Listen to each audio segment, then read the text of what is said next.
dari siang sampai dengan malam hari ini saya bersyukur bisa rapat bersama dengan Ibu Dirjen Energi Baru Terbarukan dan Konservasi Energi dari Kementerian Energi dari Pusat beserta jajaran, bersama dengan dari pimpinan PLN yang mengurusi panas bumi dari pusat sampai ke daerah di provinsi, juga dengan sebuah pengembang yang juga dari pimpinan OPD kami dari provinsi, dan para bupati, wali kota, bupati dan wali bupati yang memang daerahnya lagi dikembangkan industri ataupun geothermal ini.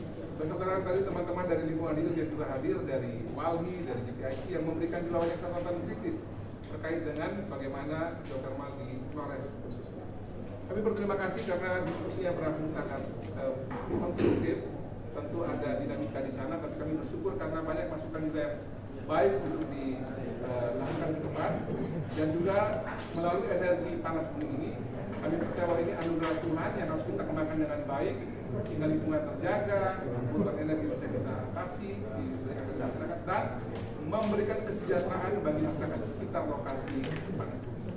Tentu masih ada banyak yang kita lakukan ke depan, dan setelah ini kami akan membentuk semacam tim kerja begitu yang akan terdiri dari semua unsur terkait, baik itu dari kelompok lingkungan, pengembang, pemerintah, tokoh-tokoh masyarakat sekitar penambang, agar nanti PLTP ke depan ini, pada ke depan ini bisa benar-benar lebih kokoh dan benar-benar menjadi contoh panas bumi yang betul bagus bagi Indonesia. Bersama-sama. Ayo bangun energi bersih. Ayo bangun energi Indonesia. Alhamdulillah pertemuan berlangsung selama 6 jam ya, luar biasa, dan didampingi Pak Gubernur, semua stakeholder sudah hadir. Ini kita saling terbuka apa masalahnya, lalu apa solusinya, dan ini sudah sepakat dengan untuk menindaklanjuti pertemuan kali ini yang sudah 2 kali sebetulnya ya. Dulu sebelumnya saya mewakilkan kepada direktur. Nah, tinggal action. Jadi tindak lanjutnya, konkret actionnya seperti apa? Kita merencanakan untuk nanti uji petik di lokasi. Tadi Pak Gubernur juga sudah menyimpulkan seperti itu. Dan tentunya saya juga belum pernah, saya ke NTT ini sudah berulang kali ya, ke Sumba maupun ke Kupang, tapi urusan lain. Jadi sekarang ini Flores baru belum ya? Flores belum. Harus ke sana. Nah ya, nanti harus ke sana, dan kami berencana untuk nanti uji petik di lokasi, dan tadi ada beberapa kesimpulan-kesimpulan yang menghantarkan solusinya. Jadi kalau misalnya ada semburan, tadi ada semburan, potensi-potensi itu analisis dari teman-teman akademisi bisa memungkinkan untuk diolah menjadi tempat pariwisata. Lumpur itu ya? Iya, lumpur, karena udah ada banyak contoh juga untuk ke arah geopark gitu ya. Dan ini menumbuhkan perekonomian. Dan upaya yang lain dari sisi pemerintah, kita simpulkan bahwa peraturan dari Kementerian SDM untuk pemanfaatan langsung seperti memanfaatkan untuk semburan-semburan itu menjadi tempat ekowisata atau air panas ataupun pengeringan produk pertanian. Nah, itu nanti peraturannya akan segera kita putuskan. Saya akan melapor kepada Pak Menteri SDM untuk membuat hal itu sehingga masyarakat bisa memanfaatkan. Nah, itu salah satu regulasi. Lalu regulasi tambahannya adalah nanti mungkin di revisi peraturan pemerintah nomor 7 kita juga akan mengidentifikasi potensi-potensi mana yang harus kita sederhanakan sehingga pemanfaatan geotermal bisa melibatkan banyak pihak. Jadi tidak hanya pengembang tetapi masyarakat. Nah, lalu tadi kolaborasi ya, kolaborasi dari berbagai pihak nanti harus dilakukan, dan komunikasi. Lalu yang berikutnya adalah edukasi. Nah, edukasi, sektor edukasi juga kita usulkan dan menjadi solusi juga karena semua harus paham tentang geothermal itu. Kelistrikan di NTT sendiri tadi PLN juga sudah menyebutkan bahwa kadangkala harus melakukan pemadaman bergilir karena ketidaktersediaannya backup energi karena space-nya hanya sedikit gitu ya. Nah, kalau geothermal dikembangkan itu 24 jam sudah tidak ada masalah. Nah, bergantung juga kepada subsidi. Jadi kita ingin menurunkan subsidi. Yang saya sampaikan tadi adalah kita ingin menurunkan subsidi BBM ataupun energi itu bisa dialihkan ke tempat yang lain atau digunakan untuk yang lain. Di NTT ini satu tahunnya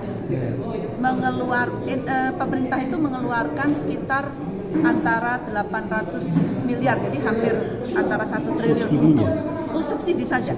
Jadi beban subsidi saja per tahun untuk hanya BBM yang dipakai sebagai pembangkit di sini, diesel, genset gitu ya. Itu sekitar 800 miliar sampai 1 triliun per tahun. Nah, ini kalau menggunakan geothermal 24 jam sudah bisa terfasilitasi. Tidak hanya subsidi aja itu cuma 4-6 jam. Ada beberapa daerah yang cuma 4-6 jam. Nah, tidak bisa 24 jam. Nah, nanti dengan geothermal bisa lebih mudah atau murah lagi ya harga listriknya, sehingga subsidinya bisa turun. Nah, peraturan Menteri SDM tahun 2017 itu memang sudah menyebutkan Flores sebagai geothermal island atau pulau geothermal. Nah, itu tadi juga sepakat untuk kita melakukan eksplorasi, dan kita akan melihat juga tentu saja concern terhadap lingkungan. Jadi geothermal adalah sustainable power generation, itu akan kita kedepankan pastinya, karena sustainability atau keberlanjutannya harus ada. Dan tadi cerita dari expert kan juga menggarisbawahi secara teknologi, secara sejarah itu memang sudah ada. Mata loko artinya air panas kan kalau nggak salah. Iya kan? Nah, itu sejarahnya memang sudah ada. Sehingga bagaimana memanfaatkan yang sudah bersejarah itu menjadi kita optimalkan. Nah, terus keberlanjutan yang lain adalah ya nanti action ya. Oke, beri izin. Kontribusi dari proyek strategis nasional ya, SN khususnya untuk geothermal itu sekitar 1,6% untuk pertumbuhan ekonomi kita. Ya, memberikan kontribusi luar biasa. Kalau semua beraktivitas secara menyeluruh, pertumbuhan kita bisa di atas 5%. Bagaimana Kementerian SDM mencapai kondisi tersebut? Kita kan merencanakan pertumbuhan industri itu, pertumbuhan energi itu berbasis kepada ketahanan energi. Yang pasti energi itu harus dibuat oleh kita sendiri, bukan diimpor. Saat ini kita masih bergantung kepada impor karena kita masih impor BBM. Tadi PLN menjelaskan 85% itu NTT, seluruh NTT ini impor. Energinya impor, maksudnya BBM-nya banyak karena kita impor BBM ya. Nah, lalu kita harus mengutamakan ketahanan energi ya, dilakukan oleh Pak Menteri SDM kan mengupayakan energi bisa dihasilkan dari kita sendiri. Nah, dengan menghasilkan energi, tadi Pak Gubernur juga menggarisbawahi bahwa industri harus hadir di NTT. Karena dengan begitu pertumbuhan ekonomi bisa tumbuh. Bahkan perhitungan kami pertumbuhan ekonomi tidak hanya 5%. Target Bapak Presiden kan 8%. Nah, itu diupayakan dengan pertumbuhan industri. Dan untuk Flores sendiri ya, Flores sendiri itu karakteristiknya unik. Jadi saat ini peak powernya yang dipakai oleh masyarakat itu sekitar 98 megawatt. Dan potensinya itu minimal 300-an megawatt. Potensi yang lebih dari itu bisa 600-an megawatt. Nah, tadi saya sampaikan kita harus berubah mindset. Industri harus tumbuh untuk menggunakan energi tersebut. Jadi kita makin bisa tereksplor. Semoga nanti pelaksanaannya keberlanjutan bisa kita akan action ya. Terima kasih. Pak Jian, untuk selama ini pengelolaan energi terbarukan itu untuk geothermal kan dihandle sama PLN. Pengelolaannya, yang sudah operasi. Kalau gini Pak, untuk yang kita itu kan ada di mana di Nusa Tenggara ada 2 unit. Kita yang di Nusra itu untuk pembangunannya, untuk pembangunan. Kalau sudah operasi nanti dioperasikan oleh teman-teman wilayah. Ada di NTT kan. Jadi kalau kita dari dari pembangunan kita akan mengikuti UPTL, di mana tanggung jawab PLN adalah menyediakan listrik lah di seluruh wilayah Indonesia. Salah satunya di Flores kan. Jadi Flores ini seperti disampaikan tadi bahwa saat ini itu kalau nggak salah daya mampunya itu kita kan sekitar 100 ya, 100-an gitu ya. Terus beban yang ada itu kan 90. Jadi kita itu ada cadangan cuma sedikit. Itu pun disuplai oleh rata-rata sampai oleh Bu Dirjen tadi kan rata-rata dari fosil kan. Kenapa kita PLN ingin WIP ya ingin membangun geothermal? Karena itulah sebagai sustainability energi tadi. Jadi kita tidak tergantung lagi dari fosil dari luar. Kalaupun di luar ada apa-apa, kalau kita sudah punya produksi nggak masalah. Jadi pokoknya tujuan Nusra adalah membangun di mana untuk menyediakan listrik untuk masyarakat. Kalau tidak ada listrik ya padam juga kan. Karena mungkin dengan adanya geothermal bisa dibangun banyak, otomatis kita tidak tergantung oleh dari luar. Dan masyarakat pasti akan bisa mensuplai tadi geothermal bisa 24 jam. Kalau memang ada usul-usulan ya bahwa kita mau PLTS mau apa ya, itu kan cuma istilahnya itu intermittent.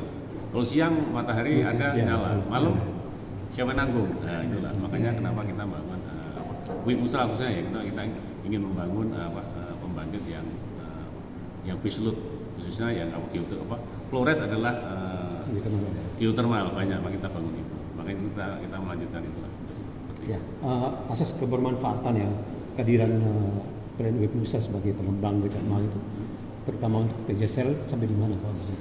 Kemarin kan tadi sudah diterangkan ya Mas Bobi ya TJSL kita udah banyak ya Pak, kita 3 miliar selama 2000 ya, itu banyak Pak kita membangun pelatihan masyarakat untuk masyarakat sekitar ya masyarakat sekitar.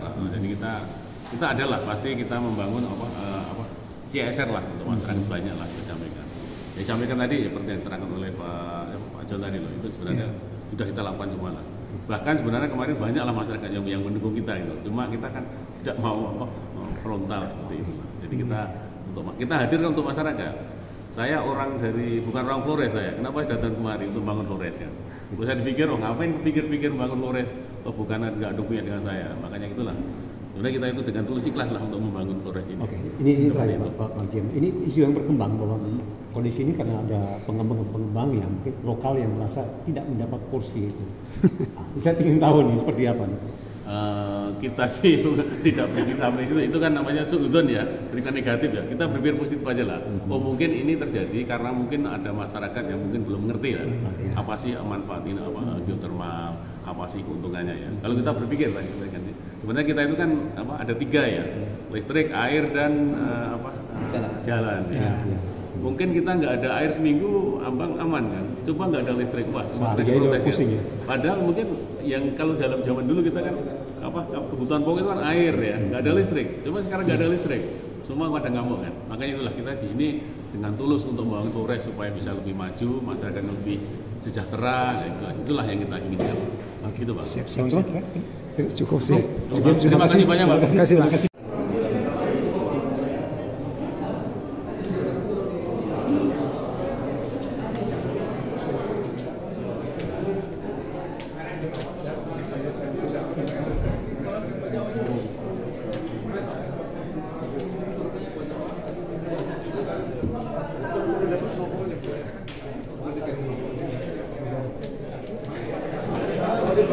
Oke.